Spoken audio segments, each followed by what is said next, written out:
47,479 ration కార్డులు ఇచ్చింది. కొత్త సభ్యులను కూడా ఇంట్లో కొత్త సభ్యులు పిల్లలు పుట్టినా పెళ్లి చేసుకొని కోడలు వచ్చినా కొత్త సభ్యులను కూడా యాడ్ చేసినాం. 20,69,033 మంది కొత్త సభ్యులను రేషన్ కార్డులో బీఆర్ఎస్ ప్రభుత్వం ఇంక్లూడ్ చేసింది. This a document, official document. కానీ మీరేం చెప్పిన బడ్జెట్ సాక్షిగా ఒక కార్డియలే ఒక సభ్యుని కూడా యాడ్ చేయలేదనే అబద్ధాలు. అంటే ఎలక్షన్లలో రాజకీయ ప్రసంగాలు చేసినట్టు బట్టి గారి బడ్జెట్ ప్రసంగం కూడా జరిగింది. పచ్చి అబద్ధాలు, పిచ్చి ఆరోపణలతోని బట్టి గారి ప్రసంగం ఈరోజు కొనసాగింది. అంటే అరచేతిలో వైకుంఠం, ఆద్యాంతం అబద్ధాలు. అరచేతిలో వైకుంఠం చూపించారు, ఆద్యాంతం వారి ప్రసంగం అంతా అబద్ధాలతో కొనసాగింది. 72 పేజీల బట్టి గారి ప్రసంగం గురించి చెప్పాలంటే పోయినసారి 70 పేజీలు ఉండే, ఈసారి 2 పేజీలు పెరిగింది. బడ్జెట్లో 2 పేజీలు పెరిగినాయి తప్ప పేదల సంక్షేమం మాత్రం పెరగలేదు.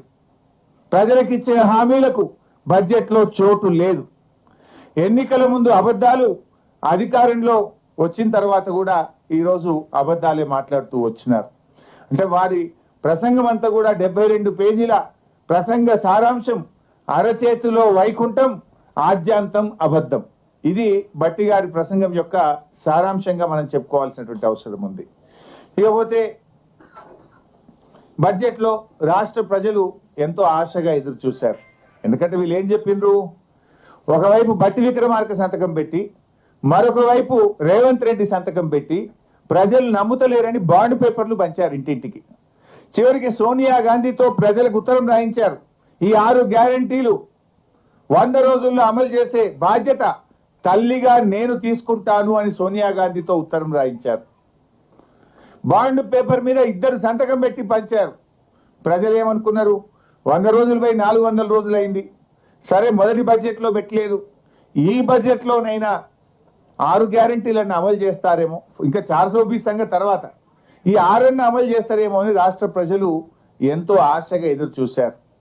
ఇవాళ మహాలక్ష్మి 2,500 ఇస్తారేమో, బడ్జెట్లో పొందుపరుస్తారేమో అంటే ఆ మహాలక్ష్మి ఊసే లేదు. 2,500 రూపాయల సంగతి దేవుడెరుగు కానీ 250 కోట్లతో అందాల పోటీలకు మాత్రం డబ్బులు పెట్టిండు రేవంత్ రెడ్డి. అందాల పోటీలకు 250 కోట్లు బడ్జెట్లో పెట్టిండు. కానీ 2,500 రూపాయల మహాలక్ష్మికి మాత్రం నయా పైసా బడ్జెట్లో పెట్టలేదు. చేయూత 4,000 పెన్షన్ ఇస్తారు అని ఆశ చెప్పారు. 2023 డిసెంబర్లోనే ఇస్తామన్నారు. 2024 డిసెంబర్ అయిపోయింది. 2025 బడ్జెట్ కూడా వచ్చింది. ఈ బడ్జెట్లో కూడా లేదు. అంటే సగం పుణ్యకాలం అయిపోయింది వీళ్ళకి.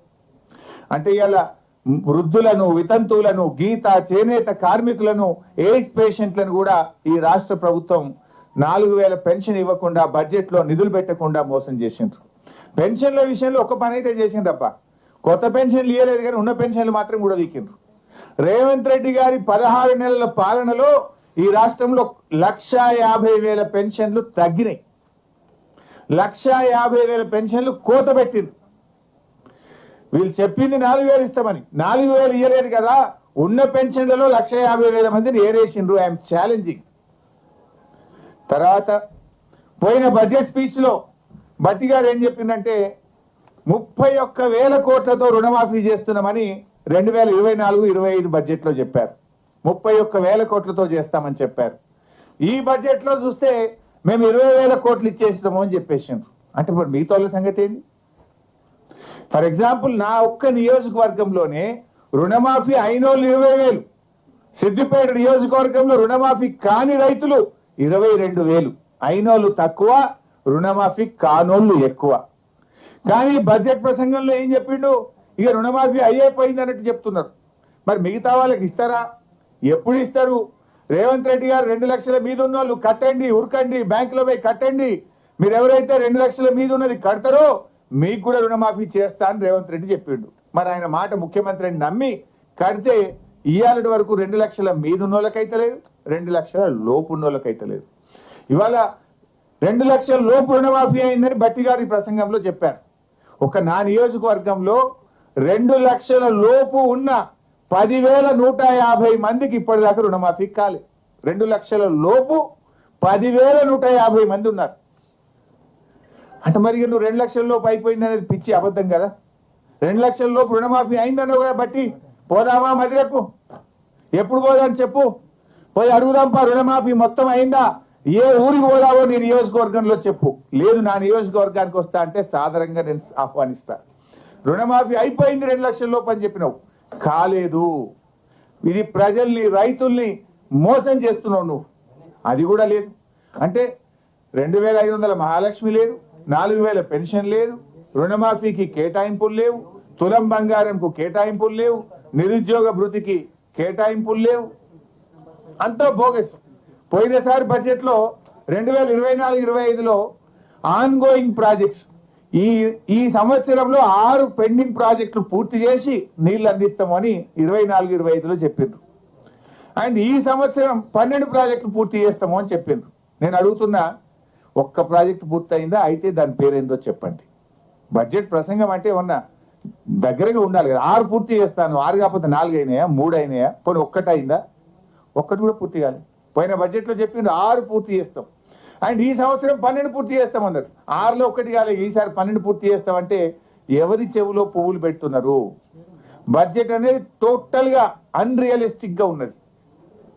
ఇంకా జోక్ ఏంటంటే ప్యాథెటిక్ సిచ్యువేషన్. ఆ బడ్జెట్ ప్రసంగాన్ని తయారు చేసిన మంత్రివర్గం కావచ్చు, అధికారులు కావచ్చు, నాకు సిగ్గుచేటిది అసలు. మక్కి సేమ్ టు సేమ్. ఉదాహరణకు రీజనల్ రింగ్ రోడ్డు ఒకసారి ఎంత ఉండే page number 61. Regional ring road కూడా మీరు చూస్తే అందులో 61 చూడరు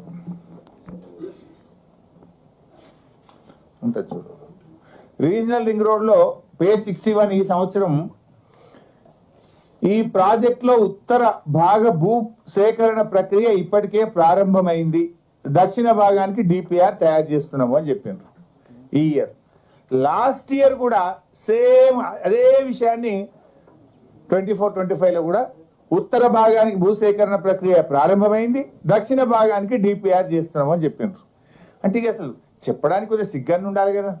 భూసేకరణ అవుతుంది అని పోయిన బడ్జెట్లో చెప్పినావు, దానికి పైసలు పెట్టిన 1,500 కోట్లు అన్నావు. మళ్ళీ ఈ సంవత్సరం వస్తే కూడా గదే భూసేకరణ నడుస్తుంది అని చెప్తున్నావు. ఏడాది తర్వాత ఎకరం సేకరించింది లేదు, ఒకరికి రూపాయి ఇచ్చింది లేదు, ముంగడికి పోయింది లేదు. చెప్పనీకన్నా కొద్దిగా సిగ్గు ఉండాలి కదా. ఇందాక నేను చెప్పిన చూసిండ్రా కూలి ఏది విద్యార్థుల బట్టలు కుడితే 50 నుంచి 75 పెంచడమని పోయిన బడ్జెట్లో 35వ పేజీలు అదే చెప్పిండ్రు. ఈ బడ్జెట్లో కూడా 35వ పేజీలు అదే మక్కి కాపీ అండ్ పేస్ట్. కొత్త విషయం లేదు. పోనీ అది అమలన్నా అయిందంటే అది కాదు. రీజనల్ రింగ్ రోడ్కు భూసేకరణ యాక్టివ్గా జరుగుతుందని పోయినసారి చెప్పిండ్రు, ఇప్పుడు చెప్పిండ్రు. ఇప్పటికీ ఎకరం సేకరించింది లేదు, ఒక రైతుకు రూపాయి ఇచ్చింది లేదు. పోనీ 75 రూపాయల కుట్టుకూలి అక్కచెల్లెలకు మహిళా సంఘాలకు ఇచ్చిండ్రా అంటే ఇచ్చింది లేదు. మక్కి కాపీ అండ్ పేస్ట్. చెప్పిందే చెప్పుడు, పాడిందే పాడు, పాసువర్ల పాట అన్నట్టు చెప్పిందే చెప్పుడు తప్ప అది అమలైనటువంటి పరిస్థితి లేదు. ఇకపోతే జిఎస్డిపి గ్రోత్ రేట్ మీరు చూసిండ్రు, బడ్జెట్ ప్రసంగం విన్నారు. బీఆర్ఎస్ హయాంలో జిఎస్డిపి గ్రోత్ రేట్ రాష్ట్ర స్థూల ఉత్పత్తి పెరుగుదల 12.9%. కాంగ్రెస్ పాలనలో స్థూల ఉత్పత్తి గ్రోత్ రేటు ఈ సంవత్సరం ఎంత అంటే 10.1. తగ్గిందా పెరిగిందా? మేము బాగా చేసినాం ఇక మా అంత ఎవరు చేయలేదని కాంగ్రెస్ వాళ్ళు బాగా కొడుతున్నారు కదా. ఎందుకు తగ్గింది జిఎస్డిపి?